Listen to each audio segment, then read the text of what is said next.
Hello again, everyone. Edwin Learnard back once again. In this YouTube astrological segment, I'm going to be talking about the March 9th, 2020 supermoon in Virgo.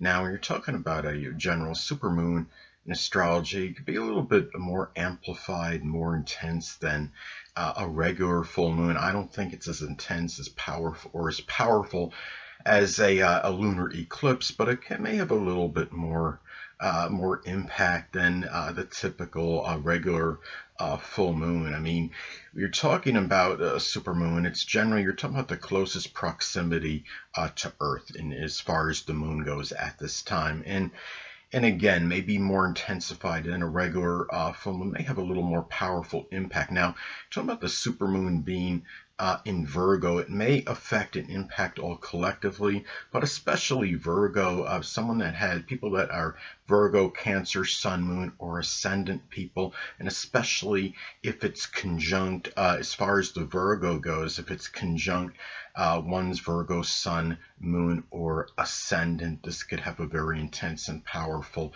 effect at this time.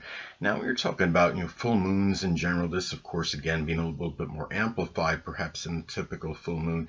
You're talking about very powerful emotional energy that may have been restrained, may have been inhibited, may have been held back and repressed for some time. That maybe finally is unleashed, and you're talking about it being in Virgo. It might not. It may be such being in Virgo is so much about analysis and analyzing things. It might be hard for this energy to be articulated in terms of the feelings being articulated, but rather than it might just be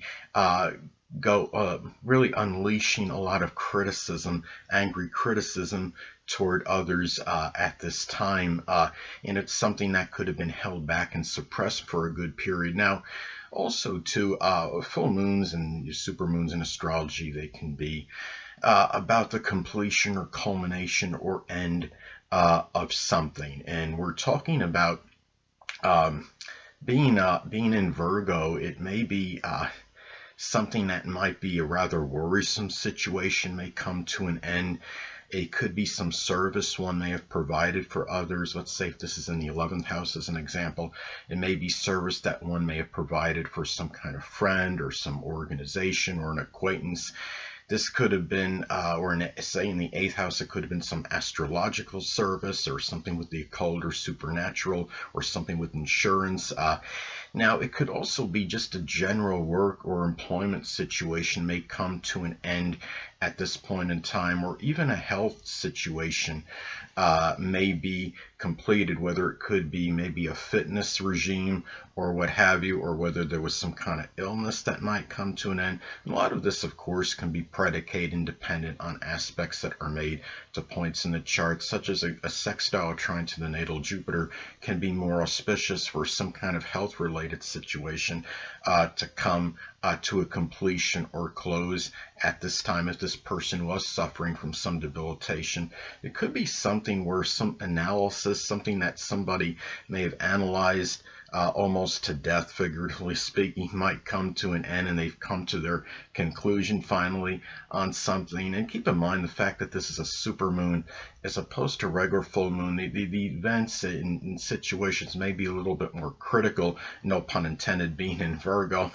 a little bit more so than usual. And it could be a time, it could be the ending of compiling some kind of data that maybe what you may have you might finish at this time. And say if this is in the eighth house, that it could be some time. I mean, eighth house is criminal profiling. It might be something where you might have analyzed something as far as profiling somebody, as far as criminal profiling situations. Say if you're like a detective or something, you're working in some kind of investigation, it could be the end of something like that, where maybe you've analyzed enough and compiled all your information and gotten all the details you needed, and you've put together a good picture of somebody as far as criminal profiling goes as a suspect, as an example. Now, You're talking about full moons, supermoons in astrology. They could be about revelations and unveilings as well.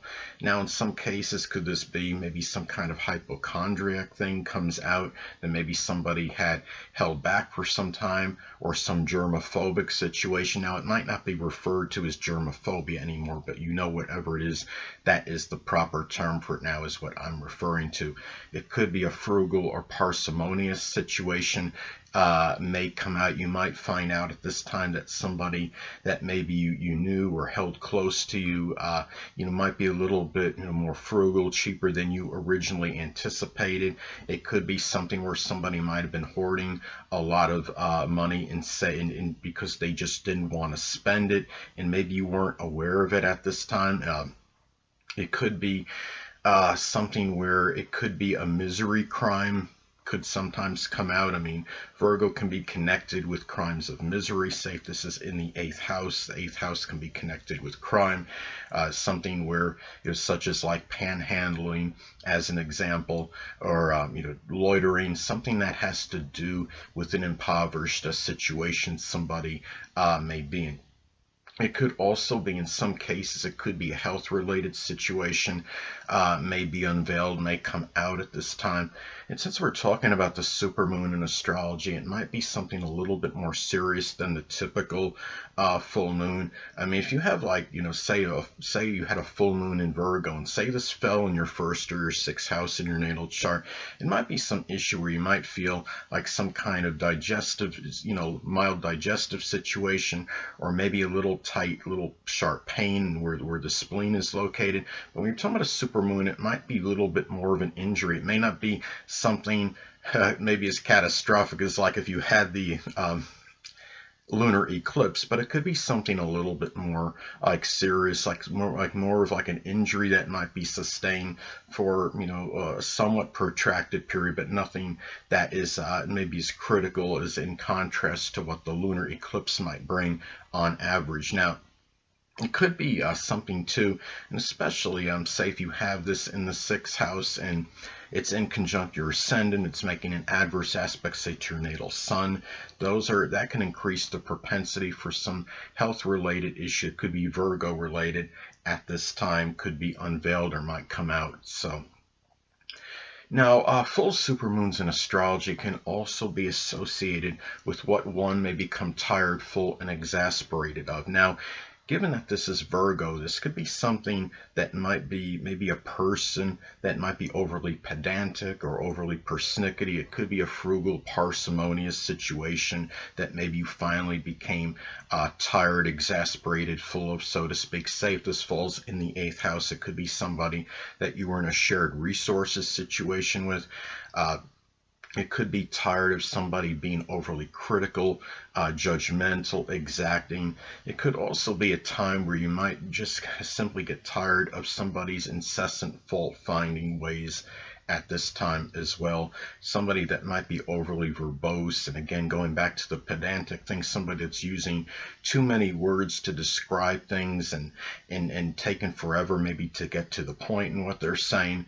It could also be, Virgo energy can be about correcting and revising. It could also be a time where you might be getting tired and full exasperated, so to speak, of maybe somebody that's constantly correcting you and criticizing you as well at this time. Now, another way this could manifest and pan out in some cases, especially if this falls what I refer to as one of the money career houses, the second, sixth, or 10th house, this could be the ending or completion or culmination of a Virgo-like job or career. It could be some people might find themselves ending maybe work as a statistician, computer programmer, somebody that's dealing with a lot of data and things that are detail-oriented. It could be data entry. It could be even detailing on cars. It could be some health-related field like working as a doctor or nutritionist.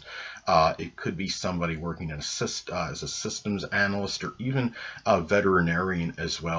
And going back to nutrition and health, it could be also a field like being a dietitian or fitness trainer at this time.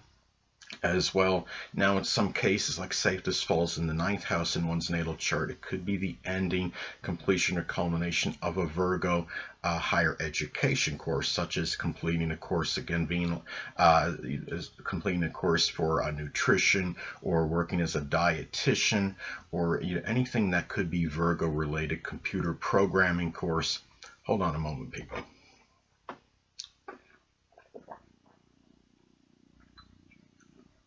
Sorry about that, I'm back. But anyway, it's also important to look at the house that this falls in, as this could impact the delineation and interpretation. Now, in my chart, it's going to fall in my fifth house.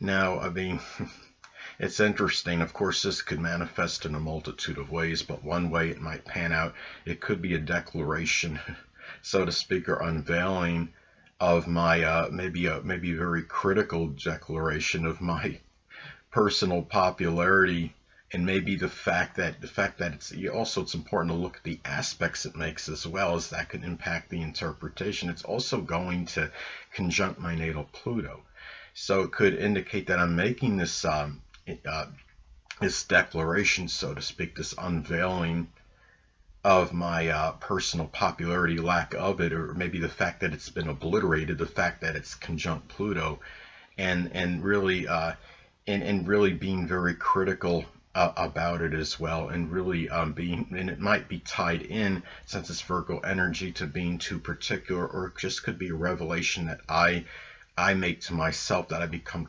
more cognizant of.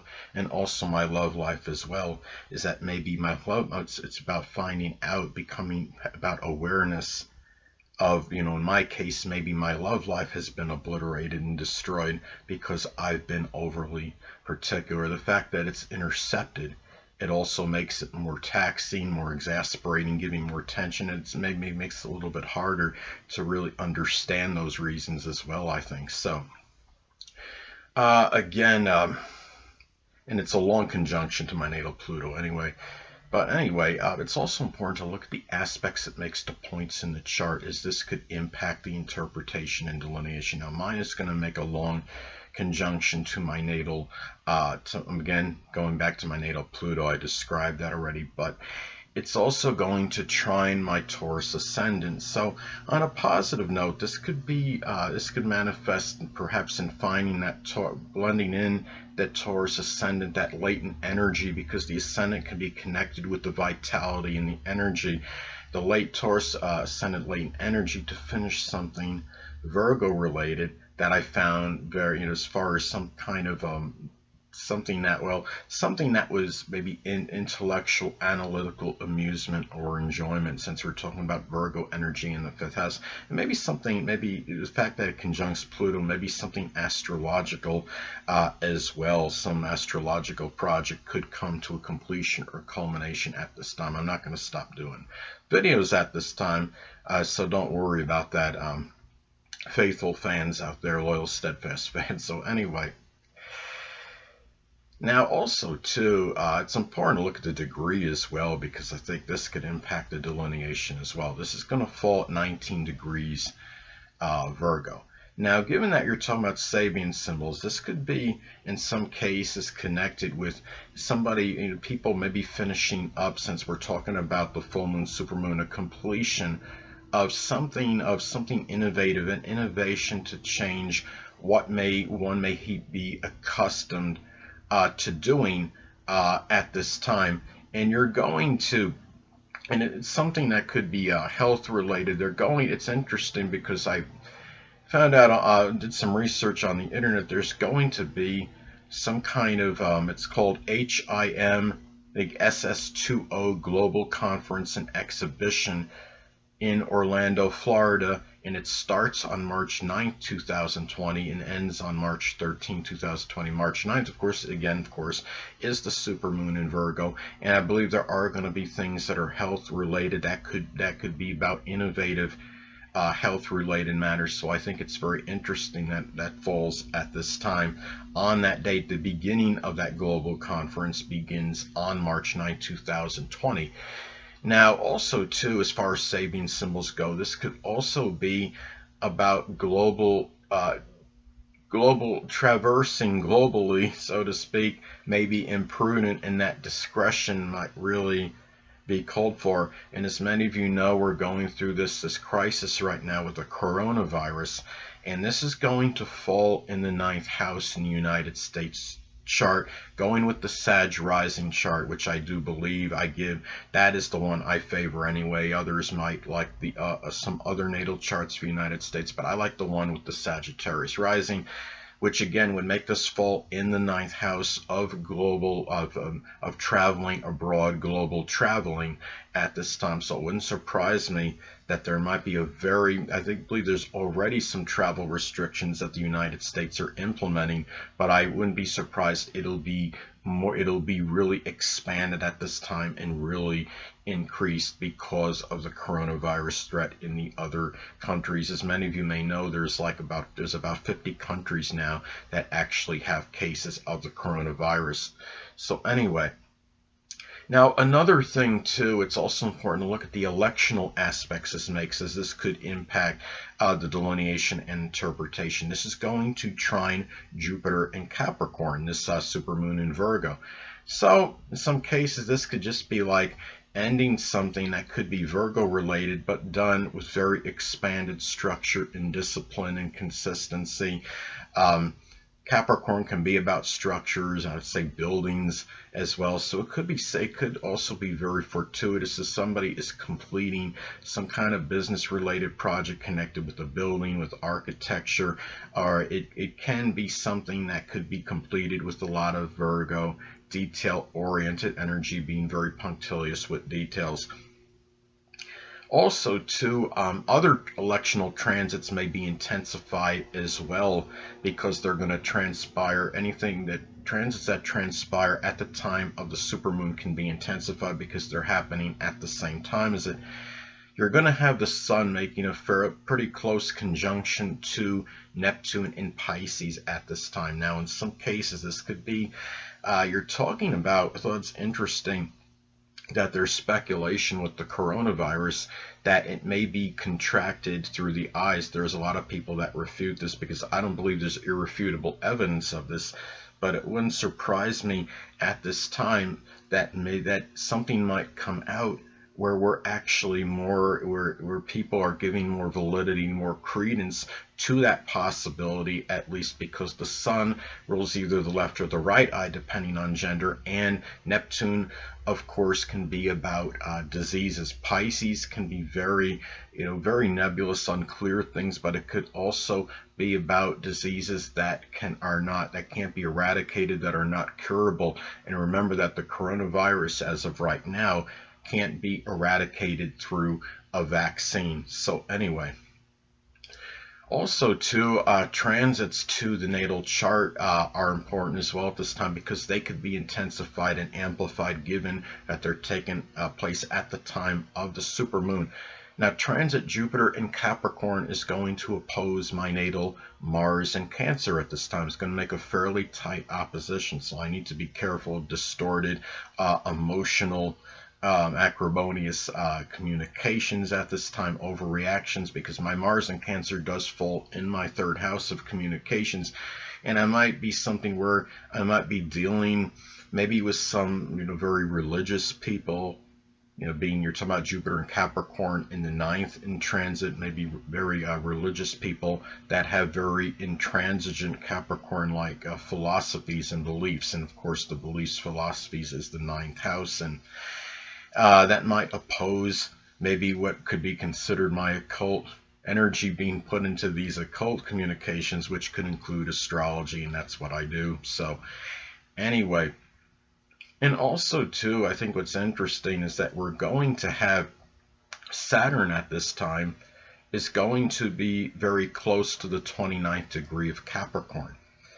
And you're talking about a supermoon in Virgo. I think a lot of people will be ending something that could be Virgo related. It could be work, employment in general, or again, some kind of Virgo profession, as I talked about before, with the examples. But the fact you're having Saturn at 29 degrees close to 29 degrees Capricorn, I should say, be almost at 29 degrees Capricorn at the time of the supermoon. It could be a lot of people ending some kind of, maybe general mundane career, because of course, the Saturn can be about the career. Capricorn work can be very general, mundane, or something else that's Capricorn related, such as like accounting or dentistry, something with business, some political work. Again, general, mundane work, or even, I would say, even Capricorn can be connected with maybe something. Again, something associated like with business, or just, again, something just very general, laborious work, I would say. Government work it could be. So and or working maybe in architecture, something with building structures.